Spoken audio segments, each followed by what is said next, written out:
Hi friends, ಎಲ್ಲರಿಗೂ one step to success smart ಕ್ಲಾಸಸ್ಗೆ ಸ್ವಾಗತ. ನೋಡಿ ಫ್ರೆಂಡ್ಸ್, ನಾವು ಹಿಂದಿನ ಕ್ಲಾಸ್ನಲ್ಲಿ ಕರ್ನಾಟಕದ ಭೂಗೋಳಶಾಸ್ತ್ರದ ಬಗ್ಗೆ ನೋಡ್ತಾ ಬರ್ತಾ ಇದ್ವಿ. ಕೆಲವೊಂದಿಷ್ಟು ದಿನಗಳಿಂದ ನಾನು ಕ್ಲಾಸ್ ಮಾಡಿಲ್ಲ, ಸ್ವಲ್ಪ ಬ್ಯುಸಿ ಸ್ಕೆಡಲ್ಲಿರೋದ್ರಿಂದ ಕ್ಲಾಸ್ ಮಾಡಲಾಗಿಲ್ಲ. ಇನ್ಮೇಲೆ ಕಂಟಿನ್ಯೂಸ್ ಆಗಿ ಕ್ಲಾಸ್ ಮಾಡ್ತಾಯಿರ್ತೀನಿ. ಇವತ್ತಿನ ಚಾಪ್ಟರ್ ಯಾವುದಪ್ಪ ಅಂದರೆ ಕರ್ನಾಟಕದ ಸ್ವಾಭಾವಿಕ ಸಸ್ಯವರ್ಗ. ಇವತ್ತು ಕರ್ನಾಟಕದ ಸ್ವಾಭಾವಿಕ ವರ್ಗದ ಬಗ್ಗೆ ನೋಡ್ತಾ ಬರೋಣ.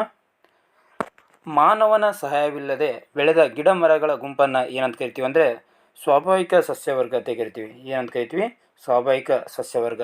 ಸ್ವಾಭಾವಿಕ ಸಸ್ಯವರ್ಗ ಅಂದರೆ ಏನಪ್ಪ ಅಂದರೆ ಮಾನವನ ಸಹಾಯವಿಲ್ಲದೆ ಏನು ಬೆಳೆದಿರ್ತಾವಲ್ಲ ಗಿಡ ಮರಗಳು, ಅವುಗಳ ಗುಂಪನ್ನು ಸ್ವಾಭಾವಿಕ ಸಸ್ಯವರ್ಗ ಅಂದರೆ ಸ್ವಾಭಾವಿಕವಾಗಿ ಬೆಳೆದಂಥ ಗಿಡ ಮರಗಳನ್ನು ಸ್ವಾಭಾವಿಕ ಸಸ್ಯವರ್ಗ ಅಂತ ಕರಿತೀವಿ.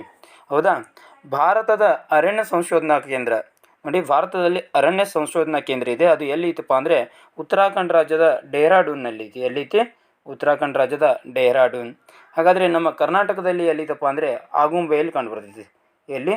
ಆಗುಂಬೆ. ಆಗುಂಬೆ ಅತಿ ಹೆಚ್ಚು ಮಳೆ ಪಡೆಯುವಂಥ ಒಂದು ಸ್ಥಳ. ನೋಡಿ, ಆಗುಂಬೆ ಅತಿ ಹೆಚ್ಚು ಮಳೆ ಪಡೆಯುವಂಥ ಸ್ಥಳ ಕರ್ನಾಟಕದಲ್ಲಿ. ಹೌದಾ? ಮತ್ತು ಆಗುಂಬೆಯನ್ನು ಕಾಳಿಂಗ ಸರ್ಪಗಳ ರಾಜಧಾನಿ ಅಂತ ಕರೀತಾರೆ. ಏನಂತ ಕರೀತಾರೆ? ಕಾಳಿಂಗ ಸರ್ಪಗಳ ರಾಜಧಾನಿ. ನೆಕ್ಸ್ಟ್, ಪ್ರತಿಯೊಂದು ದೇಶ ಮತ್ತು ರಾಜ್ಯ ಕನಿಷ್ಠ ಎಷ್ಟರಷ್ಟು ಅರಣ್ಯವನ್ನು ಹೊಂದಿರಬೇಕಂತೇಳಿ ಹೇಳಿದೆ ಅಂದರೆ 1988ರ ನೂತನ ಅರಣ್ಯ ನೀತಿಯ ಪ್ರಕಾರ ಪ್ರತಿಯೊಂದು ದೇಶ ಅಥವಾ ರಾಜ್ಯ ಕನಿಷ್ಠ ಎಷ್ಟರಷ್ಟು ಅರಣ್ಯವನ್ನು ಹೊಂದಿರಬೇಕಂದ್ರೆ 33% ಅರಣ್ಯವನ್ನು ಹೊಂದಿರಬೇಕು. ಎಷ್ಟು? 33%. ಹಾಗಾದರೆ ಕರ್ನಾಟಕದ ಅರಣ್ಯ ಪ್ರದೇಶ ಎಷ್ಟಿದೆಯಪ್ಪ ಅಂದರೆ 22.6% ಇದೆ. ಎಷ್ಟಿದೆ? 22.6%. ನೆಕ್ಸ್ಟ್, 2017ರ ಅರಣ್ಯ ವರದಿ ಪ್ರಕಾರ ಯಾವ ಜಿಲ್ಲೆಗಳು ಅತಿ ಹೆಚ್ಚು ಅರಣ್ಯವನ್ನು ಹೊಂದಿದೆವು ಅಂದರೆ ಮೊದಲನೇ ಸ್ಥಾನದಲ್ಲಿ ಉತ್ತರ ಕನ್ನಡ ಇದೆ. ಯಾವುದು? ಉತ್ತರ ಕನ್ನಡ ಮೊದಲನೇ ಸ್ಥಾನದಲ್ಲಿ ಇದೆ. ಉತ್ತರ ಕನ್ನಡ ಫಸ್ಟ್. ಎರಡನೇ ಸ್ಥಾನದಲ್ಲಿ ಶಿವಮೊಗ್ಗ. ಮೂರನೇ ಸ್ಥಾನದಲ್ಲಿ ಕೊಡಗು. ನೋಡಿ ಫ್ರೆಂಡ್ಸ್, ಅತಿ ಹೆಚ್ಚು ಅರಣ್ಯ ಪ್ರದೇಶವನ್ನು ಹೊಂದಿರುವಂಥ ಕರ್ನಾಟಕದ ಜಿಲ್ಲೆ ಯಾವುದು ಅಂತ ಪ್ರಶ್ನೆ ಕೇಳಿದರೆ ನೀವು ಏನಂತ ಆನ್ಸರ್ ಮಾಡಬೇಕು? ಉತ್ತರ ಕನ್ನಡ ಜಿಲ್ಲೆ ಅಂತ ಆನ್ಸರ್ ಮಾಡಬೇಕು. ಅದೇ ರೀತಿಯಾಗಿ ಅತಿ ಕಡಿಮೆ ಅರಣ್ಯ ಪ್ರದೇಶವನ್ನು ಹೊಂದಿರುವಂಥ ಜಿಲ್ಲೆ ಅಂತ ಕೇಳಿದರೆ ಏನಂತ ಆನ್ಸರ್ ಮಾಡಬೇಕು? ವಿಜಯಪುರ. ನೋಡಿ ಫ್ರೆಂಡ್ಸ್, ವಿಜಯಪುರ ಇದು ಉತ್ತರ ಕರ್ನಾಟಕದಲ್ಲಿ ಕಂಡುಬರುವಂಥ ಒಂದು ಜಿಲ್ಲೆ. ಇದು ಅತಿ ಕಡಿಮೆ ಅರಣ್ಯ ಪ್ರದೇಶವನ್ನು ಹೊಂದಿರುವಂಥ ಜಿಲ್ಲೆ. ನೋಡಿ, ಅತಿ ಕಡಿಮೆ ಅರಣ್ಯ ಪ್ರದೇಶ ಹೊಂದಿರುವ ಜಿಲ್ಲೆ ಯಾವುದು? ವಿಜಯಪುರ. ಅತಿ ಹೆಚ್ಚು ಉತ್ತರ ಕನ್ನಡ. ಅಂದರೆ ವಿಜಯಪುರಕ್ಕಿಂತ ಸ್ವಲ್ಪ ಜಾಸ್ತಿ ಹೊಂದಿರೋದು ಯಾವುದು? ಕೊಪ್ಪಳ. ಅದಕ್ಕಿಂತ ಸ್ವಲ್ಪ ಜಾಸ್ತಿ ಹೊಂದಿರೋದು ರಾಯಚೂರು. ನೋಡಿ, ಕಡಿಮೆಯನ್ನು ಕೇಳಿದರೆ ವಿಜಯಪುರ, ಕೊಪ್ಪಳ, ರಾಯಚೂರು. ಮೊದಲ ಸ್ಥಾನದಲ್ಲಿ ವಿಜಯಪುರ, ಎರಡನೇ ಸ್ಥಾನದಲ್ಲಿ ಕೊಪ್ಪಳ, ಮೂರನೇ ಸ್ಥಾನದಲ್ಲಿ ರಾಯಚೂರು. ನೆಕ್ಸ್ಟ್, ಈಗ ಪರಿಸರಕ್ಕೆ ಸಂಬಂಧಿಸಿದಂಥ ಪ್ರಮುಖ ದಿನಾಚರಣೆಗಳನ್ನು ನೋಡ್ತಾ ಬರೋಣ. ಪ್ರತಿಯೊಂದು ಎಕ್ಸಾಮ್ನಲ್ಲಿ ನೋಡಿ 1 ಅಥವಾ 2 ಮಾರ್ಕ್ಸ್ ಈ ದಿನಾಚರಣೆಗಳ ಬಗ್ಗೆನೇ ಏನಿರುತ್ತೆ? ಕ್ವಶನ್ಸ್ ಇರುತ್ತೆ. ಅದಕ್ಕಾಗಿ ಈಗ ಪರಿಸರಕ್ಕೆ ಸಂಬಂಧಪಟ್ಟಂಥ ಇಂಪಾರ್ಟೆಂಟ್ ದಿನಾಚರಣೆಗಳನ್ನು ನೋಟ್ ಮಾಡಿದ್ದೀನಿ, ಅದನ್ನ ನೋಡ್ತಾ ಬರೋಣ. ಮೊದಲನೇದಾಗಿ ಫೆಬ್ರವರಿ 2. ನೋಡಿ ಫ್ರೆಂಡ್ಸ್, ಪ್ರತಿ ವರ್ಷ ಫೆಬ್ರವರಿ 2 ಏನಂತ ಆಚರಣೆ ಮಾಡ್ತೀವಪ್ಪ ಅಂದರೆ ವಿಶ್ವ ಜೌಗು ದಿನ ಅಂತ ಆಚರಣೆ ಮಾಡ್ತೀವಿ. ಏನಂತ? ವಿಶ್ವ ಜೌಗು ದಿನ. ನೋಡಿ, ಇದನ್ನು ಯಾಕೆ ಆಚರಣೆ ಮಾಡ್ತೀವಪ್ಪ ಅಂದರೆ ಇರಾನ್ನ ರಾಮ್ಸಾರ್ನಲ್ಲಿ ಫೆಬ್ರವರಿ 2 ಏನು ಮಾಡಲಾಗುತ್ತೆ? ವಿಶ್ವ ಒಂದು ಜೌಗು ದಿನದ ಬಗ್ಗೆ ಒಂದು ಸಮಾವೇಶವನ್ನು ಹಮ್ಮಿಕೊಳ್ಳಲಾಗುತ್ತೆ. ಅದಕ್ಕಾಗಿ ಪ್ರತಿ ವರ್ಷ ಏನಂತ ಆಚರಣೆ ಮಾಡ್ತೀವಿ? ಫೆಬ್ರವರಿ 2 ವಿಶ್ವ ಜೌಗು ದಿನ. Next, March 21. ಯಾವುದು? ಮಾರ್ಚ್ 21 ವಿಶ್ವ ಅರಣ್ಯ ದಿನವಾಗಿ ಆಚರಣೆ ಮಾಡ್ತೀವಿ.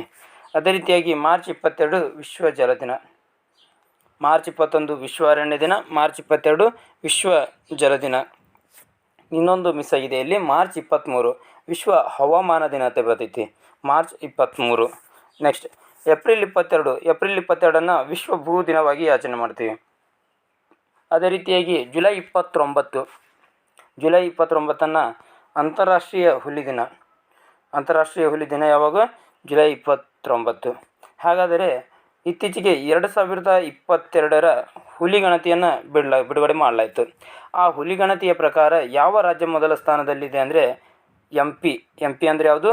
ಮಧ್ಯಪ್ರದೇಶ ಹುಲಿಗಳ ಸಂಖ್ಯೆಯಲ್ಲಿ ಮೊದಲ ಸ್ಥಾನದಲ್ಲಿದೆ. ಹಾಗಾದರೆ ಎರಡನೇ ಸ್ಥಾನದಲ್ಲಿರೋದು KA ಅಂದರೆ ಕರ್ನಾಟಕ. ನೋಡಿ ಫ್ರೆಂಡ್ಸ್, ಅತಿ ಹೆಚ್ಚು ಹುಲಿಗಳನ್ನು ಹೊಂದಿರುವಂಥ ರಾಜ್ಯ ಯಾವುದು? ಮಧ್ಯಪ್ರದೇಶ್. ಇದು 2022ರ ಹುಲಿ ಗಣತಿಯ ಪ್ರಕಾರ ಎರಡನೇ ಸ್ಥಾನದಲ್ಲಿ ಕರ್ನಾಟಕ ಇದೆ. ಮೂರನೇ ಸ್ಥಾನದಲ್ಲಿ UK ಉತ್ತರಾಖಂಡ್ ಇದೆ. ಹೌದಾ. ನೆಕ್ಸ್ಟ್ ವಿಶ್ವ ಆನೆ ದಿನ. ವಿಶ್ವ ಆನೆ ದಿನವನ್ನು ಪ್ರತಿ ವರ್ಷ ಯಾವಾಗ ಆಚರಣೆ ಮಾಡ್ತೀವಪ್ಪ ಅಂದರೆ ಆಗಸ್ಟ್ 12ರಂದು ಆಚರಣೆ ಮಾಡ್ತೀವಿ. ಯಾವಾಗ ಆಚರಣೆ ಮಾಡ್ತೀವಿ? ಆಗಸ್ಟ್ 12. ಅದೇ ರೀತಿಯಾಗಿ ಇತ್ತೀಚೆಗೆ ಆನೆಗಳ ವರದಿ ಕೂಡ ಬಿಡುಗಡೆಯಾಗಿದೆ. ಅತಿ ಹೆಚ್ಚು ಆನೆಯನ್ನು ಹೊಂದಿರುವಂಥ ರಾಜ್ಯ ಯಾವುದು? ಕರ್ನಾಟಕ. ಯಾವ ರಾಜ್ಯ? ಕರ್ನಾಟಕ ಅತಿ ಹೆಚ್ಚು ಆನೆಗಳನ್ನ ಹೊಂದೈತಿ. ಅದೇ ರೀತಿಯಾಗಿ ಎರಡನೇ ಸ್ಥಾನದಲ್ಲಿರೋದು ಕೇರಳ. ಯಾವ ರಾಜ್ಯ? ಕೇರಳ. ಹಾಗಾದರೆ ಟೋಟಲ್ ಕರ್ನಾಟಕವು ಎಷ್ಟು % ಆನೆಗಳನ್ನು ಹೊಂದಿದೆ ಅಂದರೆ 25% ಆನೆಗಳನ್ನು ಹೊಂದಿದೆ. ಅದೇ ರೀತಿಯಾಗಿ ಹುಲಿಗಳಲ್ಲಿ ನೋಡ್ತಾ ಬರೋದಾದರೆ 10% ಹುಲಿಗಳನ್ನು ಕರ್ನಾಟಕ ರಾಜ್ಯವು ಹೊಂದಿದೆ.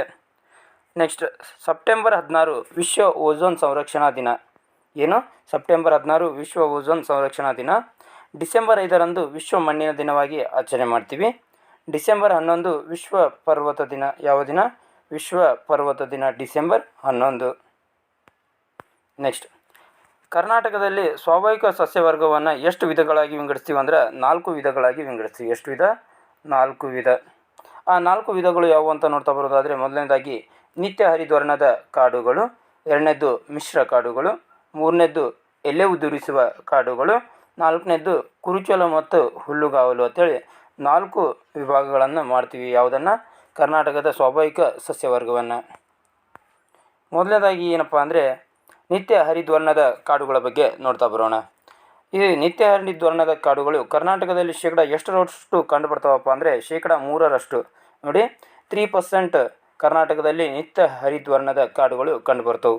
ಹಾಗಾದರೆ ನಿತ್ಯ ಹರಿದ್ವರ್ಣದ ಕಾಡುಗಳು ಎಲ್ಲಿ ಜಾಸ್ತಿ ಕಂಡುಬರ್ತಾವಪ್ಪ ಅಂದರೆ ನೋಡಿ, 250 ಸೆಂಟಿಮೀಟ್ರ್ಗಿಂತ ಅಧಿಕ ಮಳೆ ಎಲ್ಲಿ ಆಗ್ತೈತಲ್ಲ ಅಲ್ಲಿ ನಿತ್ಯ ಹರಿದ್ವರ್ಣದ ಕಾಡುಗಳು ಕಂಡುಬರ್ತವೆ. ಮತ್ತು ಅಲ್ಲಿ ಏನಿರ್ತೈತಪ್ಪ ಅಂದರೆ ಅಧಿಕ ಮಳೆ ಇರ್ತೈತಿ ಮತ್ತು ಅಧಿಕ ಉಷ್ಣಾಂಶ ಕೂಡ ಇರ್ತೈತಿ. ನೋಡಿ, ಅಧಿಕ ಮಳೆ ಮತ್ತು ಅಧಿಕ ಉಷ್ಣಾಂಶವಿರುವುದರಿಂದ ಎತ್ತರವಾದ ಮತ್ತು ದಟ್ಟವಾದ ಮರಗಳು ಕಂಡುಬರ್ತೈತಿ ಅಲ್ಲಿ ನಿತ್ಯ ಹರಿದ್ವರ್ಣದ ಕಾಡುಗಳಲ್ಲಿ. ಮತ್ತು ಇನ್ನೊಂದು ಏನಪ್ಪ ಅಂದರೆ ಸೂರ್ಯನ ಕಿರಣಗಳು ನೆಲಕ್ಕೆ ತಾಗೋದಿಲ್ಲ ಎಲ್ಲಿ? ನಿತ್ಯ ಹರಿದ್ವರ್ಣದ ಕಾಡುಗಳಲ್ಲಿ. ಇಲ್ಲಿ ಕಂಡುಬರುವಂಥ ಪ್ರಮುಖ ಮರಗಳು ಯಾವಪ್ಪ ಅಂದರೆ ಒಂದನೇದು ಬೀಟೆ ಮರ, ತೇಗ ಮರ, ಮತ್ತಿ ಮರ, ಹೊನ್ನೆ ಮರ, ಹೆಬ್ಬಲಸು ಈ ಎಲ್ಲ ಪ್ರಮುಖ ಮರಗಳಾಗಿವೆ. ಜಿಲ್ಲೆಗಳ ಅಂದರೆ ಯಾವ್ಯಾವ ಜಿಲ್ಲೆಗಳಲ್ಲಿ ನಿತ್ಯ ಹರಿದ್ವರ್ಣದ ಕಾಡುಗಳು ಹಂಚಿಕೆಯಾಗಿವೆಪ್ಪ ಅಂದರೆ ಉತ್ತರ ಕನ್ನಡ ಜಿಲ್ಲೆ, ಶಿವಮೊಗ್ಗ ಜಿಲ್ಲೆ, ಹಾಸನ ಜಿಲ್ಲೆ, ಚಿಕ್ಕಮಗಳೂರು ಜಿಲ್ಲೆ, ಚಾಮರಾಜನಗರ ಮತ್ತು ಕೊಡಗು ಇವಿಷ್ಟು ಜಿಲ್ಲೆಗಳಲ್ಲಿ ನಿತ್ಯ ಹರಿದ್ವರ್ಣದ ಕಾಡುಗಳು ಕಂಡುಬರ್ತವೆ. ನೆಕ್ಸ್ಟ್ ಮಿಶ್ರ ಕಾಡುಗಳು. ಸರ್, ಮಿಶ್ರ ಕಾಡುಗಳು ಅಂದರೆ ಏನಂತ ನೀವು ಕೇಳ್ಬೋದು. ಮಿಶ್ರ ಕಾಡುಗಳು ಅಂದರೆ ನಿತ್ಯ ಹರಿದ್ವರ್ಣ. ನೋಡಿ, ನಿತ್ಯ ಹರಿದ್ವರ್ಣದ ಕಾಡುಗಳು ಕೂಡ ಇದರಲ್ಲಿ ಸ್ವಲ್ಪ ಪ್ರಮಾಣದಲ್ಲಿರ್ತವೆ. ಅಗಲ ಎಲೆಗಳುಳ್ಳ ಮತ್ತು ಎಲೆ ಉದುರಿಸುವ ಪ್ರಕಾರದ ಸಸ್ಯವರ್ಗ ಇಲ್ಲಿ ಕಂಡುಬರ್ತೈತಿ. ಎಲ್ಲಿ? ಮಿಶ್ರ ಕಾಡುಗಳಲ್ಲಿ ಯಾವುದು? ನಿತ್ಯ ಹರಿದ್ವರ್ಣ ಮತ್ತು ಅಗಲ ಎಲೆಗಳುಳ್ಳ ಮತ್ತು ಎಲೆ ಉದುರಿಸುವಂಥ ಪ್ರಕಾರದ ಸಸ್ಯವರ್ಗ ಕಂಡುಬರೋದ್ರಿಂದ ಇವುಗಳನ್ನು ಏನಂತ ಕರಿತೀವಿ? ಮಿಶ್ರ ಕಾಡುಗಳು ಅಂತೇಳಿ ಕರಿತೀವಿ. ವಾರ್ಷಿಕ ಮಳೆಯ ಪ್ರಮಾಣ ಎಷ್ಟಪ್ಪ ಅಂದರೆ 120ರಿಂದ 150 ಸೆಂಟಿಮೀಟ್ರ್ ವಾರ್ಷಿಕವಾಗಿ ಮಳೆ ಪಡಿತಾವೆ. ಯಾವುವು? ಮಿಶ್ರ ಕಾಡುಗಳು. ಈ ಮಿಶ್ರ ಕಾಡುಗಳಲ್ಲಿ ಕಂಡುಬರುವಂಥ ಪ್ರಮುಖ ಮರಗಳು ಯಾವಪ್ಪ ಅಂದರೆ ತೇಗ, ಬೀಟೆ, ನಂದಿ, ಶ್ರೀಗಂಧ, ನೆರಳೆ, ಹಲಸು ಇಷ್ಟು ಪ್ರಮುಖ ಮರಗಳು. ಇಲ್ಲಿ ಇನ್ನೊಂದು 2 ಮರಗಳಿವೆ, ಹೊನ್ನೆ ಮತ್ತು ಬಿದಿರು. ಈ ಮಿಶ್ರ ಬಗೆಯ ಕಾಡುಗಳು ಯಾವ್ಯಾವ ಜಿಲ್ಲೆಗಳಲ್ಲಿ ಕಂಡುಬರ್ತಾವೆ ಅಂದರೆ ಮೈಸೂರು, ಚಾಮರಾಜನಗರ, ಉತ್ತರ ಕನ್ನಡ, ಉಡುಪಿ, ದಕ್ಷಿಣ ಕನ್ನಡ, ಕೊಡಗಿನ ಪೂರ್ವ ಭಾಗ ಮತ್ತು ರಾಮನಗರ. ಅಂದರೆ ಟೋಟಲಿ ಇದು ಕಂಡುಬರೋದು ದಕ್ಷಿಣ ಭಾರತದಲ್ಲಿ ಅತಿ ಹೆಚ್ಚಾಗಿ ಕಂಡುಬರ್ತೈತಿ. ಏನಂದರೆ ದಕ್ಷಿಣ ಕರ್ನಾಟಕದಲ್ಲಿ, ನಾಟ್ ದಕ್ಷಿಣ ಭಾರತ, ದಕ್ಷಿಣ ಕರ್ನಾಟಕದಲ್ಲಿ ಜಾಸ್ತಿ ಕಂಡುಬರ್ತೈತಿ. ನೆಕ್ಸ್ಟ್ ಎಲೆ ಉದುರಿಸುವ ಕಾಡುಗಳು. ನೋಡಿ ಫ್ರೆಂಡ್ಸ್, ಅತಿ ಹೆಚ್ಚು ಕರ್ನಾಟಕದಲ್ಲಿ ಕಂಡುಬರುವ ಸ್ವಾಭಾವಿಕ ಸಸ್ಯವರ್ಗ ಯಾವುದಂತೇಳಿ ನಿಮಗೆ ಪ್ರಶ್ನೆ ಕೇಳಿದರೆ ನೀವು ಏನಂತ ಆನ್ಸರ್ ಮಾಡಬೇಕು? ಎಲೆ ಉದುರಿಸುವ ಕಾಡುಗಳು ಅಂತ ಆನ್ಸರ್ ಮಾಡಬೇಕು. ಯಾಕಂತ ನೋಡ್ತಾ ಬರೋದಾದರೆ ಕರ್ನಾಟಕದಲ್ಲಿ ಇವು ಅತಿ ಹೆಚ್ಚಾಗಿ ಹರಡಿಕೊಂಡಿವೆ.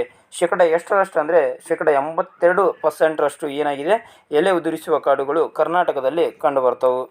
ಚಳಿಗಾಲದ ನಂತರ ತೇವಾಂಶದ ಕೊರತೆಯಿಂದ ಎಲೆಗಳನ್ನು ಉದುರಿಸ್ತವೆ. ನೋಡಿ, ಎಲೆಗಳನ್ನು ಉದುರಿಸುವಂಥ ಕಾಡುಗಳು ಯಾಕೆ ಎಲೆಗಳನ್ನು ಉದುರಿಸ್ತಾವಪ್ಪ ಅಂದರೆ ಚಳಿಗಾಲದ ನಂತರ ಏನು ತೇವಾಂಶದ ಕೊರತೆ ಉಂಟಾಗ್ತೈತಲ್ಲ ಆ ತೇವಾಂಶದ ಕೊರತೆಯಿಂದ ಏನು ಮಾಡ್ತೈತಿ? ಎಲೆಗಳನ್ನು ಉದುರಿಸ್ತೈತಿ. ಹೌದಾ? ವಾರ್ಷಿಕ ಮಳೆ ನೋಡ್ತಾ ಬರೋದಾದರೆ 60ರಿಂದ 120 ಸೆಂಟಿಮೀಟರ್ ಮಳೆ ಬೀಳುವಂಥ ಪ್ರದೇಶದಲ್ಲಿ ಈ ಎಲೆ ಉದುರಿಸುವ ಕಾಡುಗಳು ಕಂಡುಬರ್ತವೆ. ಇಲ್ಲಿ ಕಂಡುಬರುವಂಥ ಪ್ರಮುಖ ಮರಗಳು ಯಾವಪ್ಪ ಅಂದರೆ ತೇಗ, ಹೊನ್ನೆ, ಮತ್ತಿ, ಬೇವು, ಮಾವು, ಹಲಸು, ಶ್ರೀಗಂಧ, ಮುತ್ತಗ, ಆಲ ಮತ್ತು ಬಿದುರು ಇವು ಪ್ರಮುಖ ಮರಗಳಾಗಿವೆ. ಎಲ್ಲಿ ಕಂಡುಬರುವಂಥವು ಎಲೆ ಉದುರಿಸುವ ಕಾಡುಗಳಲ್ಲಿ ಕಂಡುಬರುವಂಥ ಪ್ರಮುಖ ಮರಗಳು. ನೆಕ್ಸ್ಟ್, ಇದು ಎಲೆ ಉದುರಿಸುವ ಕಾಡುಗಳು ಯಾವ ಯಾವ ಜಿಲ್ಲೆಗಳಲ್ಲಿ ಕಂಡುಬರ್ತಾವಪ್ಪ ಅಂದರೆ ಮೈಸೂರು, ಚಿಕ್ಕಮಗಳೂರು, ಚಾಮರಾಜನಗರ, ಹಾಸನ ಜಿಲ್ಲೆಯ ಪೂರ್ವ ಭಾಗ, ತುಮಕೂರು, ಮಂಡ್ಯ, ಕೋಲಾರ, ರಾಮನಗರ ಮತ್ತು ಬೆಂಗಳೂರು ಗ್ರಾಮಾಂತರ ಇಷ್ಟು ಜಿಲ್ಲೆಗಳಲ್ಲಿ ಎಲೆ ಉದುರಿಸುವ ಕಾಡುಗಳು ಕಂಡುಬರ್ತವೆ. ನೆಕ್ಸ್ಟ್, 4ನೇ ಸ್ವಾಭಾವಿಕ ಸಸ್ಯವರ್ಗ ಯಾವುದಪ್ಪ ಅಂದರೆ ಕುರುಚಲು ಮತ್ತು ಹುಲ್ಲುಗಾವಲು. ನೋಡಿ, ಕರ್ನಾಟಕದಲ್ಲಿ ಕಂಡುಬರುವಂಥ 4ನೇ ಸ್ವಾಭಾವಿಕ ಸಸ್ಯವರ್ಗ ಕುರುಚಲು ಮತ್ತು ಹುಲ್ಲುಗಾವಲು. ಈ ವಲಯದ ಮೂಲ ಸಸ್ಯವರ್ಗ ಸ್ಟೆಪಿ ಮಾದರಿಯದ್ದು. ನೋಡಿ, ಕುರುಚಲು ಮತ್ತು ಹುಲ್ಲುಗಾವಲು ಯಾವ ಮಾದರಿಯ ಮೂಲ ಸಸ್ಯವರ್ಗ ಅಂದರೆ ಸ್ಟೆಪಿ ಮಾದರಿಯ ಮೂಲ ಸಸ್ಯವರ್ಗವಾಗಿದೆ. ಹಾಗೂ ಆಳವಾದ ಬೇರುಗಳಿಂದ ಕೂಡಿದ್ದು ಬೇಸಿಗೆಯಲ್ಲಿ ಒಣಗಿದಂತೆ ಮಳೆಗಾಲದ ಆರಂಭದೊಡನೆ ಜೀವ ತಳೆಯುತ್ತವೆ. ಯಾವುದು ಕುರುಚಲು ಮತ್ತು ಹುಲ್ಲುಗಾವಲು ಸಸ್ಯವರ್ಗ ಏನಿದೆಯಲ್ಲ, ಇದು ಏನಾಗುತ್ತಂತೆ ಬೇಸಿಗೆಯಲ್ಲಿ ಒಣಗಿದಂತೆ ಕಾಣುತ್ತಂತೆ, ಮಳೆಗಾಲದ ಆರಂಭದೊಡನೆ ಜೀವವ ತಳೆಯುತ್ತದೆ ಅಂತ. ಹೌದಾ. ವಾರ್ಷಿಕ ಮಳೆ ನೋಡ್ತಾ ಬರೋದಾದರೆ 60 ಸೆಂಟಿಮೀಟರ್ಗಿಂತ ಕಡಿಮೆ ಮಳೆ ಬೀಳುವ ಪ್ರದೇಶದಲ್ಲಿ ಈ ಕುರುಚಲು ಅಥವಾ ಹುಲ್ಲುಗಾವಲು ಸಸ್ಯವರ್ಗ ಕಂಡುಬರುತ್ತೆ. ಪ್ರಮುಖ ಮರಗಳನ್ನು ನೋಡ್ತಾ ಬರೋದಾದರೆ ಜಾಲಿ ಮರ, ಈಚಲು ಮರ, ಕರಿಜಾಲಿ, ಪಾಪಸು ಕಳ್ಳಿ ಮತ್ತು ಬೇಲ ಅಥವಾ ಬೇವಿನ ಮರಗಳು ಇವು ಎಲ್ಲಿ ಕಂಡುಬರ್ತವೆ ಕುರುಚಲು ಮತ್ತು ಹುಲ್ಲುಗಾವಲು ಸಸ್ಯವರ್ಗದಲ್ಲಿ ಕಂಡುಬರ್ತೈತಿ. ಹಾಗಾದರೆ ಈ ಸಸ್ಯವರ್ಗ ಜಾಸ್ತಿ ಎಲ್ಲಿ ಕಂಡುಬರ್ತೈತಪ್ಪ ಅಂದ್ರೆ ಉತ್ತರ ಕರ್ನಾಟಕದಲ್ಲಿ ಕಂಡುಬರ್ತೈತಿ. ಎಲ್ಲಿ? ಉತ್ತರ ಕರ್ನಾಟಕದ ಜಿಲ್ಲೆಗಳು ಯಾವ್ಯಾವು? ಬಳ್ಳಾರಿ, ರಾಯಚೂರು, ವಿಜಯಪುರ, ಗದಗ, ಕಲಬುರಗಿ, ಬೀದರ್, ಕೊಪ್ಪಳ ಮತ್ತು ಹಾವೇರಿ ಈ ಜಿಲ್ಲೆಗಳಲ್ಲಿ ಹೆಚ್ಚಾಗಿ ಕುರುಚಲು ಮತ್ತು ಹುಲ್ಲುಗಾವಲು ಸಸ್ಯವರ್ಗ ಕಂಡುಬರ್ತೈತಿ. ಅಂದರೆ ಇವೆಲ್ಲ ಜಿಲ್ಲೆಗಳು ಕಡಿಮೆ ಮಳೆ ಪಡೆಯುವಂಥ ಒಂದು ಜಿಲ್ಲೆಗಳಾಗಿವೆ. ಹೌದಾ. ನೆಕ್ಸ್ಟ್, ಮ್ಯಾಂಗ್ರೋವ್ ಕಾಡುಗಳು ಅಂತೇಳಿ ಬರ್ತವೆ. ಯಾವ ಕಾಡುಗಳು? ಮ್ಯಾಂಗ್ರೋವ್ ಕಾಡುಗಳು. ಈ ಮ್ಯಾಂಗ್ರೋವ್ ಕಾಡುಗಳು ಎಲ್ಲಿ ಕಂಡು ಬರ್ತೈತಪ್ಪ ಅಂದರೆ ನದಿ ಮುಖಜ ಭೂಮಿ ಮತ್ತು ಸಮುದ್ರದ ದಡದಲ್ಲಿ. ಎಲ್ಲಿ? ನದಿ ಮುಖಜ ಭೂಮಿ ಅಂದರೆ ನದಿಯ ತೀರದಲ್ಲಿ ಮತ್ತು ಸಮುದ್ರದ ದಡದಲ್ಲಿ ಇವು ಏನು ಕಂಡುಬರ್ತವೆ? ಮ್ಯಾಂಗ್ರೋವ್ ಕಾಡುಗಳು ಕಂಡುಬರ್ತವೆ. ಇವು ಉಪ್ಪು ನೀರಿನಿಂದ ಬೆಳೆಯುವ ಸಾಮರ್ಥ್ಯವನ್ನು ಹೊಂದಿವೆ. ಈ ಕಾಡುಗಳು ಯಾವ ನೀರಿನಿಂದ ಬೆಳೆಯುವಂಥ ಸಾಮರ್ಥ್ಯವನ್ನು ಹೊಂದವು ಅಂದ್ರೆ ಉಪ್ಪು ನೀರಿನಿಂದ ಬೆಳೆಯುವಂಥ ಸಾಮರ್ಥ್ಯವನ್ನು ಹೊಂದಿವೆ. ಮ್ಯಾಂಗ್ರೋವ್ ಕಾಡುಗಳು ಕರ್ನಾಟಕದಲ್ಲಿ ಶೇಕಡ ಎಷ್ಟರಷ್ಟು ಕಂಡುಬರ್ತಾವಪ್ಪ ಅಂದರೆ ಶೇಕಡ 1% ಈ ಕಾಡುಗಳು ಕಂಡುಬರ್ತವೆ. ಇವು ಎಲ್ಲಿ ಕಂಡುಬರ್ತಾವಪ್ಪ ಅಂದ್ರೆ ನಮ್ಮ ಕರ್ನಾಟಕದಲ್ಲಿ ಎಸ್ಪೆಷಲಿ ಉಡುಪಿ ಜಿಲ್ಲೆಯ ಕುಂದಾಪುರದಲ್ಲಿ ಕಂಡುಬರ್ತವೆ. ಎಲ್ಲಿ? ಉಡುಪಿ ಜಿಲ್ಲೆಯ ಕುಂದಾಪುರದಲ್ಲಿ ಮ್ಯಾಂಗ್ರೋವ್ ಕಾಡುಗಳು ಕಂಡುಬರ್ತವೆ. ನೆಕ್ಸ್ಟ್, ಮ್ಯಾಂಗ್ರೋವ್ ಕಾಡುಗಳ ಉಪಯೋಗಗಳನ್ನು ನೋಡ್ತಾ ಬರೋದಾದರೆ ಆ ಕಾಡುಗಳು ಮತ್ತು ಅಲ್ಲಿ ಕಂಡುಬರುವಂಥ ಮ್ಯಾಂಗ್ರೋವ್ ಅಂದರೆ ಮರಗಳು ಸುಂದರಿ ಮರಗಳಂತೆ ಕಂಡುಬರ್ತವೆ. ಆ ಮರಗಳ ಉಪಯೋಗ ನೋಡ್ತಾ ಬರೋದಾದರೆ ಈ ಅರಣ್ಯದ ಕಟ್ಟಿಗೆಯನ್ನು ಏನು ಮಾಡ್ತಾರೆ? ಹಡಗು ನಿರ್ಮಿಸಲು ಬಳಸುತ್ತಾರೆ. ಹಡಗು ನಿರ್ಮಿಸಲು ಬಳಸುತ್ತಾರೆ. ಅದೇ ರೀತಿಯಾಗಿ ಬೆಂಕಿ ಪೊಟ್ಟಣ ತಯಾರಿಸಲು ಬಳಸ್ತಾರೆ. ಏನು ತಯಾರಿಸಲು? ಬೆಂಕಿ ಪೊಟ್ಟಣ ತಯಾರಿಸಲು ಮ್ಯಾಂಗ್ರೋವ್ ಕಾಡುಗಳನ್ನು ಬಳಸ್ತಾರೆ. ಅದೇ ರೀತಿಯಾಗಿ ಚರ್ಮ ಹದ ಮಾಡಲು ಬಳಸ್ತಾರೆ. ಏನು ಬಳಸ್ತಾರೆ? ಮ್ಯಾಂಗ್ರೋವ್ ಕಾಡುಗಳನ್ನು ಬಳಸ್ತಾರೆ. ಅದೇ ರೀತಿಯಾಗಿ ಈ ಮ್ಯಾಂಗ್ರೋವ್ ಕಾಡುಗಳು ಏನು ಆಗ್ತಾವಪ್ಪ ಅಂದರೆ ಚಂಡಮಾರುತವನ್ನು ತಡಿತಾವೆ. ಏನನ್ನು ತಡಿತಾವೆ? ಚಂಡಮಾರುತವನ್ನು ಈ ಮ್ಯಾಂಗ್ರೋವ್ ಕಾಡುಗಳು ತಡಿತಾವೆ. ನೆಕ್ಸ್ಟ್, ಶೋಲಾ ಕಾಡುಗಳಂತೆ ಬರ್ತವೆ. ಯಾವ ಕಾಡುಗಳು? ಶೋಲಾ ಕಾಡುಗಳು. ಈ ಶೋಲಾ ಕಾಡುಗಳು ಎಲ್ಲಿ ಕಂಡುಬರ್ತಾವಪ್ಪ ಅಂದರೆ ಬೆಟ್ಟಗಳ ಇಳಿಜಾರು ಮತ್ತು ಕಣಿವೆಗಳಲ್ಲಿ ಈ ಕಾಡುಗಳು ಕಂಡುಬರ್ತವೆ. ಎಲ್ಲಿ? ಬೆಟ್ಟಗಳ ಇಳಿಜಾರು ಮತ್ತು ಕಣಿವೆಗಳಲ್ಲಿ. ಹಾಗಾದರೆ ಪ್ರಸ್ತುತ ಕರ್ನಾಟಕದಲ್ಲಿ ಎಲ್ಲೆಲ್ಲಿ ಕಂಡುಬರ್ತಾವಪ್ಪ ಅಂದರೆ ಬಾಬಾ ಬುಡನ್ಗಿರಿ ಬೆಟ್ಟದಲ್ಲಿ, ಕುದುರೆಮುಖ ಮತ್ತು ಬ್ರಹ್ಮಗಿರಿ ಬೆಟ್ಟದಲ್ಲಿ ಇವು ಶೋಲಾ ಕಾಡುಗಳು ಕಂಡುಬರ್ತವೆ. ಬ್ರಹ್ಮಗಿರಿ ಬೆಟ್ಟ ಕಂಡುಬರೋದು ಎಲ್ಲಪ್ಪ ಅಂದರೆ ಕೊಡಗು ಜಿಲ್ಲೆಯಲ್ಲಿ. ಯಾವ ಜಿಲ್ಲೆಯಲ್ಲಿ? ಕೊಡಗು ಜಿಲ್ಲೆಯಲ್ಲಿ. ಈ ಕೊಡಗು ಜಿಲ್ಲೆಯ ಬ್ರಹ್ಮಗಿರಿ ಬೆಟ್ಟದಲ್ಲಿ ತಲಕಾವೇರಿ ಸ್ಥಳ ಕಂಡುಬರ್ತೈತಿ. ಯಾವ ಸ್ಥಳ? ತಲಕಾವೇರಿ. ಈ ತಲಕಾವೇರಿಯಲ್ಲಿ ಕಾವೇರಿ ನದಿ ಉಗಮಗೊಳ್ಳುತ್ತೆ. ಯಾವ ನದಿ? ಕಾವೇರಿ ನದಿ. ಅದೇ ರೀತಿಯಾಗಿ ಬಾಬಾ ಬುಡನ್ಗಿರಿ ಮತ್ತು ಕುದುರೆಮುಖ. ಈ ಬಾಬಾ ಬುಡನ್ಗಿರಿ ಮತ್ತು ಕುದುರೆಮುಖ ಎರಡು ಕಂಡುಬರೋದು ಚಿಕ್ಕಮಗಳೂರು ಜಿಲ್ಲೆಯಲ್ಲಿ. ಯಾವ ಜಿಲ್ಲೆಯಲ್ಲಿ? ಚಿಕ್ಕಮಗಳೂರು ಜಿಲ್ಲೆಯಲ್ಲಿ. ಹೌದಾ? ನೆಕ್ಸ್ಟ್, ಕರ್ನಾಟಕದ ರಾಷ್ಟ್ರೀಯ ಉದ್ಯಾನವನಗಳನ್ನು ನೋಡ್ತಾ ಬರೋಣ. ನಮ್ಮ ರಾಜ್ಯದಲ್ಲಿ ಟೋಟಲ್ ಎಷ್ಟು ರಾಷ್ಟ್ರೀಯ ಉದ್ಯಾನವನಗಳು ಅದಾವಪ್ಪ ಅಂದರೆ ಟೋಟಲ್ 5 ರಾಷ್ಟ್ರೀಯ ಉದ್ಯಾನವನಗಳದು. ಎಷ್ಟು? 5. ಆ 5 ರಾಷ್ಟ್ರೀಯ ಉದ್ಯಾನಗಳು ಯಾವ್ಯಾವು ಅಂತ ನೋಡ್ತಾ ಬರೋದಾದರೆ, ಮೊದಲನೇದು ಬಂಡೀಪುರ ರಾಷ್ಟ್ರೀಯ ಉದ್ಯಾನವನ. ಈ ಬಂಡೀಪುರ ರಾಷ್ಟ್ರೀಯ ಉದ್ಯಾನವನದ ಬಗ್ಗೆ ನೋಡ್ತಾ ಬರೋದಾದರೆ, ಇದು ಯಾವ ಜಿಲ್ಲೆಯಲ್ಲಿ ಕಂಡುಬರುತ್ತೆ ಅಂದರೆ ಚಾಮರಾಜನಗರ ಜಿಲ್ಲೆಯಲ್ಲಿ ಕಂಡುಬರ್ತಿತ್ತು. ನೋಡಿ, ದಕ್ಷಿಣದ ತುದಿಯ ಜಿಲ್ಲೆ ಯಾವುದು? ಚಾಮರಾಜನಗರ ಜಿಲ್ಲೆ. ಆ ಚಾಮರಾಜನಗರ ಜಿಲ್ಲೆಯಲ್ಲಿ ಬಂಡೀಪುರ ರಾಷ್ಟ್ರೀಯ ಉದ್ಯಾನವನ ಕಂಡುಬರ್ತೈತಿ. ಹೌದಾ? ಇದನ್ನು ಯಾವಾಗ ರಾಷ್ಟ್ರೀಯ ಉದ್ಯಾನವನವನ್ನಾಗಿ ಘೋಷಿಸಲಾಯಿತು ಅಂದರೆ 1974ರಲ್ಲಿ ಘೋಷಿಸಲಾಗುತ್ತೆ. ಇದರ ಮೊದಲ ಹೆಸರು ಏನಿತ್ತಪ್ಪ ಅಂದರೆ ವೇಣುಗೋಪಾಲ ವನ್ಯಜೀವಿ ಧಾಮ ಅಂತಿತ್ತು. ನೋಡಿ, ಬಂಡೀಪುರ ರಾಷ್ಟ್ರೀಯ ಉದ್ಯಾನವನದ ಮೊದಲ ಹೆಸರು ಏನಿತ್ತು ಅಂತ ಕ್ವಶನ್ ಕೇಳಿದರೆ ನೀವು ವೇಣುಗೋಪಾಲ ವನ್ಯಜೀವಿ ಧಾಮ ಅಂತ ಆನ್ಸರ್ ಮಾಡಬೇಕಾಗುತ್ತೆ. ಇದು ರಾಜ್ಯದ ಅತಿ ದೊಡ್ಡ ರಾಷ್ಟ್ರೀಯ ಉದ್ಯಾನವನ ಆಗಿದೆ. ನೋಡಿ, ಕರ್ನಾಟಕ ರಾಜ್ಯದ ಅತಿ ದೊಡ್ಡ ರಾಷ್ಟ್ರೀಯ ಉದ್ಯಾನವನ ಯಾವುದು? ಬಂಡೀಪುರ ರಾಷ್ಟ್ರೀಯ ಉದ್ಯಾನವನ. ವಿಸ್ತೀರ್ಣ ನೋಡ್ತಾ ಬರೋದಾದರೆ 874 ಚದರ ಕಿಲೋಮೀಟರ್. ಎಷ್ಟು? 874 ಚದರ ಕಿಲೋಮೀಟರ್. ಕರ್ನಾಟಕದ ರಾಜ್ಯದಲ್ಲಿ ಹುಲಿ ಯೋಜನೆಗೆ ಒಳಪಟ್ಟ ಮೊದಲ ರಾಷ್ಟ್ರೀಯ ಉದ್ಯಾನವನ ಯಾವುದು ಅಂತ ಕ್ವಶನ್ ಕೇಳಿದರೆ ನೀವು ಏನಂತ ಆನ್ಸರ್ ಮಾಡಬೇಕು? ಬಂಡೀಪುರ ರಾಷ್ಟ್ರೀಯ ಉದ್ಯಾನವನ ಅಂತ ಆನ್ಸರ್ ಮಾಡಬೇಕು. ಎಷ್ಟರಲ್ಲಿ ಅಪ್ಪ ಅಂದರೆ 1973ರಲ್ಲಿ. ಅಂದರೆ ಹುಲಿ ಯೋಜನೆ ಜಾರಿಗೆ ಬಂದಿದ್ದು 1973. ಟೈಗರ್ ಪ್ರಾಜೆಕ್ಟ್ ಜಾರಿಗೆ ಬಂದಿದ್ದು 1973. ಹೌದಾ? ನೆಕ್ಸ್ಟ್, ಬನ್ನೇರುಘಟ್ಟ ರಾಷ್ಟ್ರೀಯ ಉದ್ಯಾನವನ. ಈ ಬನ್ನೇರುಘಟ್ಟ ರಾಷ್ಟ್ರೀಯ ಉದ್ಯಾನವನ ಯಾವ ಜಿಲ್ಲೆಯಲ್ಲಿ ಕಂಡುಬರ್ತೈತೆ ಅಂದರೆ ಬೆಂಗಳೂರು ಜಿಲ್ಲೆಯಲ್ಲಿ ಕಂಡುಬರ್ತೈತಿ. ಎಲ್ಲಿ? ಬೆಂಗಳೂರಿನಲ್ಲಿ. ಇದನ್ನು ಯಾವಾಗ ರಾಷ್ಟ್ರೀಯ ಉದ್ಯಾನವನ ಎಂದು ಘೋಷಿಸಲಾಯಿತು ಅಂದರೆ ಸೇಮ್ 1974ರಲ್ಲಿ ಇದನ್ನು ಕೂಡ ರಾಷ್ಟ್ರೀಯ ಉದ್ಯಾನವನ ಅಂತೇಳಿ ಘೋಷಣೆ ಮಾಡಲಾಗುತ್ತೆ. ಈ ಉದ್ಯಾನವನವು ಯಾವ ನದಿಯ ತೀರದಲ್ಲಿದೆ ಅಥವಾ ಈ ಉದ್ಯಾನವನದಲ್ಲಿ ಯಾವ ನದಿ ಹರಿಯುತ್ತದೆ ಅಂತ ಪ್ರಶ್ನೆ ಕೇಳಿದರೆ ನೀವು ಏನಂತ ಆನ್ಸರ್ ಮಾಡಬೇಕಂದ್ರೆ ಸುವರ್ಣಮುಖಿ ನದಿ. ಯಾವ ನದಿ? ಸುವರ್ಣಮುಖಿ ನದಿ ಬನ್ನೇರುಘಟ್ಟ ರಾಷ್ಟ್ರೀಯ ಉದ್ಯಾನವನದಲ್ಲಿ ಹರಿತೈತಿ. ಹೌದಾ? ಈ ಬನ್ನೇರುಘಟ್ಟ ರಾಷ್ಟ್ರೀಯ ಉದ್ಯಾನವನ ದೇಶದ ಮೊದಲ ಚಿಟ್ಟೆ ಪಾರ್ಕ್ ಆಗಿ ಘೋಷಿಸಲಾಗಿದೆ. ನೋಡಿ, ದೇಶದ ಮೊದಲ ಚಿಟ್ಟೆ ಪಾರ್ಕ್ ಯಾವುದು? ಬನ್ನೇರುಘಟ್ಟ ರಾಷ್ಟ್ರೀಯ ಉದ್ಯಾನವನ. ಎಷ್ಟರಲ್ಲಿಪ್ಪ ಅಂದರೆ 2006ರಲ್ಲಿ ಏನಂತ ಘೋಷಣೆ ಮಾಡಲಾಗಿದೆ? ದೇಶದ ಮೊದಲ ಚಿಟ್ಟೆ ಪಾರ್ಕ್ ಆಗಿ ಘೋಷಿಸಲಾಗಿದೆ. ನೆಕ್ಸ್ಟ್, 3ನೇ ರಾಷ್ಟ್ರೀಯ ಉದ್ಯಾನವನ ಅದುವೇ ಕುದುರೆಮುಖ ರಾಷ್ಟ್ರೀಯ ಉದ್ಯಾನವನ. ಈ ಕುದುರೆಮುಖ ರಾಷ್ಟ್ರೀಯ ಉದ್ಯಾನವನ ಎಲ್ಲಿ ಕಂಡುಬರ್ತಿತ್ತಪ್ಪ ಅಂದರೆ ಚಿಕ್ಕಮಗಳೂರು ಜಿಲ್ಲೆಯಲ್ಲಿ ಕಂಡುಬರ್ತೈತಿ. ಯಾವ ಜಿಲ್ಲೆಯಲ್ಲಿ? ಚಿಕ್ಕಮಗಳೂರು ಜಿಲ್ಲೆ. ಇದನ್ನು ಕುದುರೆಮುಖ ರಾಷ್ಟ್ರೀಯ ಉದ್ಯಾನವನವನ್ನು ಯಾವಾಗ ರಾಷ್ಟ್ರೀಯ ಉದ್ಯಾನವನ ಅಂತ ಘೋಷಣೆ ಮಾಡಲಾಯಿತು ಅಂದರೆ ಯಾವ ವರ್ಷ ಅಂದರೆ 1987ರಲ್ಲಿ. ಯಾವ ವರ್ಷ? 1987ರಲ್ಲಿ. ಈ ಅರಣ್ಯದಲ್ಲಿ ಅಥವಾ ಈ ಕುದುರೆಮುಖ ರಾಷ್ಟ್ರೀಯ ಉದ್ಯಾನವನದಲ್ಲಿ ಯಾವ ಅರಣ್ಯ ಕಂಡುಬರ್ತೈತಪ್ಪ ಅಂದರೆ ಶೋಲಾ ಅರಣ್ಯ ಅಥವಾ ಶೋಲಾ ಕಾಡುಗಳು ಕಂಡುಬರ್ತೈತಿ. ಅದೇ ರೀತಿಯಾಗಿ ಕುದುರೆಮುಖ ರಾಷ್ಟ್ರೀಯ ಉದ್ಯಾನವನದ ಇನ್ನೊಂದು ಸ್ಪೆಷಲ್ ಏನಪ್ಪ ಅಂದರೆ ಒಂದು ಅಲ್ಲಿ ಯಾವ ಪ್ರಾಣಿ ಕಂಡುಬರ್ತೈತಿ ಯಾವಪ್ಪ ಅಂದರೆ ಸಿಂಹ ಬಾಲವುಳ್ಳ ಮಕಾಕ್ ಕೋತಿ ಕಂಡುಬರ್ತೈತಿ. ಯಾವುದು? ಸಿಂಹ ಬಾಲವುಳ್ಳ ಮಕಾಕ್ ಕೋತಿ. ಇದು ಎಂಡೇಂಜರ್ಡ್ ಅಂದರೆ ಅಳಿವೆ ಅಂಚಿನಲ್ಲಿರುವಂಥ ಒಂದು ಪ್ರಾಣಿಯಾಗೈತಿ. ಯಾವುದು? ಸಿಂಹ ಬಾಲವುಳ್ಳ ಮಕಾಕ್ ಕೋತಿ. ನೆಕ್ಸ್ಟ್, ಔಷಿ ರಾಷ್ಟ್ರೀಯ ಉದ್ಯಾನವನ. ಔಷಿ ರಾಷ್ಟ್ರೀಯ ಉದ್ಯಾನವನ ಕಂಡುಬರೋದು ಉತ್ತರ ಕನ್ನಡ ಜಿಲ್ಲೆಯಲ್ಲಿ. ಯಾವ ಜಿಲ್ಲೆಯಲ್ಲಿ? ಉತ್ತರ ಕನ್ನಡ ಜಿಲ್ಲೆಯಲ್ಲಿ. ಇದನ್ನು 1987ರಲ್ಲಿ ರಾಷ್ಟ್ರೀಯ ಉದ್ಯಾನವನವನ್ನಾಗಿ ಘೋಷಿಸಲಾಯಿತು.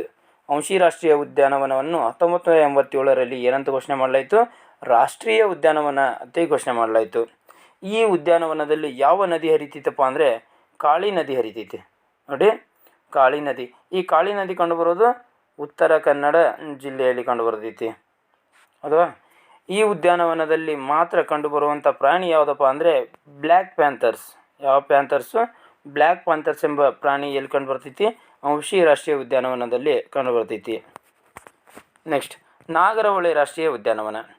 ಈ ನಾಗರಹೊಳೆ ರಾಷ್ಟ್ರೀಯ ಉದ್ಯಾನವನಕ್ಕೆ ಇನ್ನೊಂದು ಹೆಸರು ಅಂತ ಕರೀತಾರೆ, ಅದುವೇ ರಾಜೀವ್ ಗಾಂಧಿ ರಾಷ್ಟ್ರೀಯ ಉದ್ಯಾನವನ. ನೋಡಿ ಫ್ರೆಂಡ್ಸ್, ರಾಜೀವ್ ಗಾಂಧಿ ರಾಷ್ಟ್ರೀಯ ಉದ್ಯಾನವನ ಅಂದರೂ ಒಂದು, ನಾಗರಹೊಳೆ ರಾಷ್ಟ್ರೀಯ ಉದ್ಯಾನವನ ಅಂದರೂ ಒಂದು.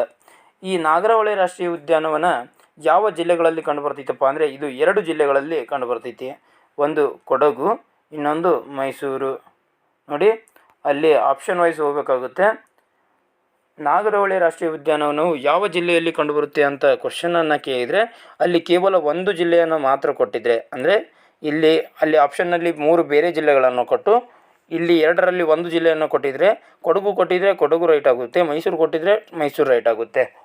ರಾಜ್ಯದ 2ನೇ ಅತಿ ದೊಡ್ಡ ರಾಷ್ಟ್ರೀಯ ಉದ್ಯಾನವನ ನೋಡಿ, ರಾಜ್ಯದ 2ನೇ ಅತಿ ದೊಡ್ಡ ರಾಷ್ಟ್ರೀಯ ಉದ್ಯಾನವನ ಯಾವುದು? ನಾಗರಹೊಳೆ ರಾಷ್ಟ್ರೀಯ ಉದ್ಯಾನವನ. ಈ ನಾಗರಹೊಳೆಯನ್ನು ಯಾವಾಗ ರಾಷ್ಟ್ರೀಯ ಉದ್ಯಾನವನವಾಗಿ ಘೋಷಿಸಲಾಯಿತು ಅಂದರೆ 1988ರಲ್ಲಿ. ಎಷ್ಟರಲ್ಲಿ? 1988ರಲ್ಲಿ. ಈ ರಾಷ್ಟ್ರೀಯ ಉದ್ಯಾನವನದಲ್ಲಿ ಯಾವ ನದಿ ಹರಿತೈತಿ ಅಂದ್ರೆ ನಾಗರಹೊಳೆ ನದಿ ಹರಿತೈತಿ. ಯಾವ ನದಿ ಹರಿತೈತಿ? ನಾಗರಹೊಳೆ ನದಿ ಹರಿಯುವುದರಿಂದ ಈ ರಾಷ್ಟ್ರೀಯ ಉದ್ಯಾನವನಕ್ಕೆ ಏನಂತ ಹೆಸರಿಡಲಾಗಿದೆ? ನಾಗರಹೊಳೆ ರಾಷ್ಟ್ರೀಯ ಉದ್ಯಾನವನ ಎಂದು ಹೆಸರಿಡಲಾಗಿದೆ. ನೆಕ್ಸ್ಟ್, ಕರ್ನಾಟಕದ ನವಿಲುಧಾಮಗಳು ನೋಡಿ ಫ್ರೆಂಡ್ಸ್, ಕರ್ನಾಟಕದಲ್ಲಿ ಎಷ್ಟು ನವಿಲುಧಾಮಗಳು ಕಂಡುಬರ್ತಾವೆ ಅಂದರೆ 2 ನವಿಲುಧಾಮಗಳು ಕಂಡುಬರ್ತಾವೆ. ಅವು ಯಾವುವಪ್ಪ ಅಂದರೆ ಆದಿಚುಂಚನಗಿರಿಯಲ್ಲಿ ಕಂಡುಬರುವಂಥ ಒಂದು ನವಿಲುಧಾಮ. ಅದು ಯಾವ ಜಿಲ್ಲೆಯಲ್ಲಿ ಕಂಡುಬರುತ್ತೆ ಅಂದರೆ ಮಂಡ್ಯ ಜಿಲ್ಲೆಯಲ್ಲಿ ಕಂಡುಬರುತ್ತೆ. ಆದಿಚುಂಚನಗಿರಿ ನವಿಲುಧಾಮ ಕಂಡುಬರೋದು ಮಂಡ್ಯ ಜಿಲ್ಲೆಯಲ್ಲಿ. ಬಂಕಾಪುರ ನವಿಲುಧಾಮ ಕಂಡುಬರೋದು ಹಾವೇರಿ ಜಿಲ್ಲೆಯಲ್ಲಿ. ಕರ್ನಾಟಕದ ಇದು ಹುಲಿ ಸಂರಕ್ಷಣಾ ತಾಣಗಳನ್ನು ಇವಾಗ ನೋಡೋಣ. ನೋಡಿ, ಕರ್ನಾಟಕದಲ್ಲಿ ಒಟ್ಟು ಎಷ್ಟು ಹುಲಿ ಸಂರಕ್ಷಣಾ ತಾಣಗಳಿವೆ ಅಂತ ಪ್ರಶ್ನೆ ಕೇಳಿದರೆ ನೀವು ಏನಂತ ಆನ್ಸರ್ ಮಾಡಬೇಕು? 5 ಹುಲಿ ಸಂರಕ್ಷಣಾ ತಾಣಗಳಿವೆ ಅಂತ ಆನ್ಸರ್ ಮಾಡಬೇಕು. ಅವು ಯಾವುವು ಅಂತ ನೋಡ್ತಾ ಬರೋದಾದರೆ, ಮೊದಲನೇದು ಬಂಡೀಪುರ ಹುಲಿ ಸಂರಕ್ಷಣಾ ತಾಣ 1973ರಲ್ಲಿ ಘೋಷಣೆ ಮಾಡಲಾಗುತ್ತೆ. ನೆಕ್ಸ್ಟ್, ಭದ್ರಾ 1998. ನಾಗರಹೊಳೆ ಹುಲಿ ಸಂರಕ್ಷಣಾ ತಾಣ 2000ರಲ್ಲಿ ಇದನ್ನು ಹುಲಿ ಸಂರಕ್ಷಣಾ ತಾಣವಾಗಿ ಘೋಷಣೆ ಮಾಡಲಾಗುತ್ತೆ. ದಾಂಡೇಲಿ ಅಥವಾ ವಂಶಿ ಹುಲಿ ಸಂರಕ್ಷಣಾ ತಾಣ 2006. ಬಿಳಿಗಿರಿ ರಂಗನಾಥ ಸ್ವಾಮಿ ದೇವಾಲಯ 2011, ಅಥವಾ ಇದನ್ನು ಏನಂತ ಕರೀತಾರೆ? BRT ಅಂತ ಕರೀತಾರೆ, ಬಿಳಿಗಿರಿ ರಂಗನಾಥ ಟೆಂಪಲ್ ಅಂತ ಕರೀತಾರೆ.